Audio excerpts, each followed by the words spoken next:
Sa devancière faisait partie du top 5 des voitures électriques les plus vendues en France en 2023. C'est donc la grosse actu du jour. La Dacia Spring s'offre un profond restylage après 3 ans de carrière. La citadine électrique produite en Chine ne bénéficie donc plus du bonus écologique et va fatalement voir ses tarifs augmenter.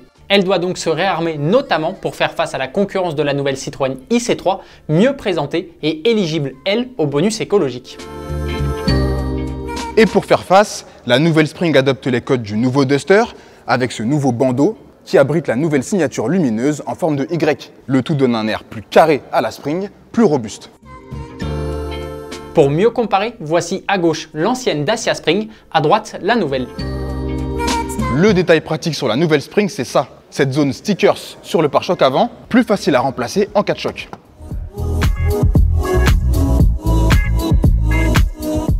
L'allure générale reste inchangée, même si les panneaux de carrosserie ont été redessinés. Mais la plus grande nouveauté, c'est l'adoption de roues plus grandes, en 15 pouces, qui permettent de muscler le look de la Spring. Et ça, franchement, c'est pas du luxe.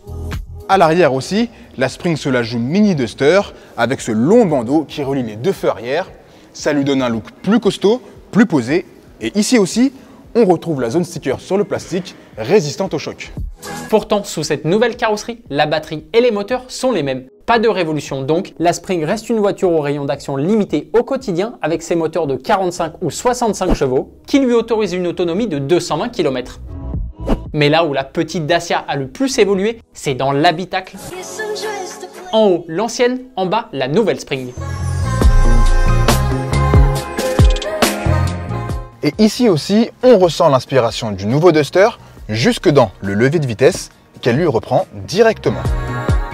Le dessin est plus carré qu'avant, ce qui donne là encore une impression de robustesse. La qualité perçue est en progrès, tant mieux, c'était vraiment nécessaire. Et surtout, la Dacia Spring entre enfin dans le 21e siècle avec ses deux nouveaux écrans. Un premier de 7 pouces situé sous les yeux du conducteur qui regroupe toutes les informations liées à la conduite et un deuxième de 10 pouces situé sur la planche de bord.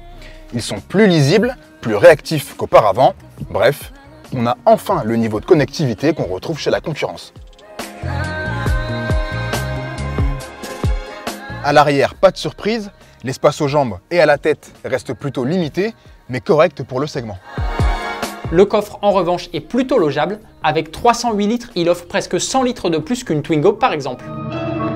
La Dacia Spring a donc fait d'indispensables progrès sur sa présentation pour mieux faire passer l'addition, qui devrait augmenter d'environ 5 000 € par rapport au prix de l'ancien modèle bonus déduit. Elle devrait rester sous la barre des 20 000 €.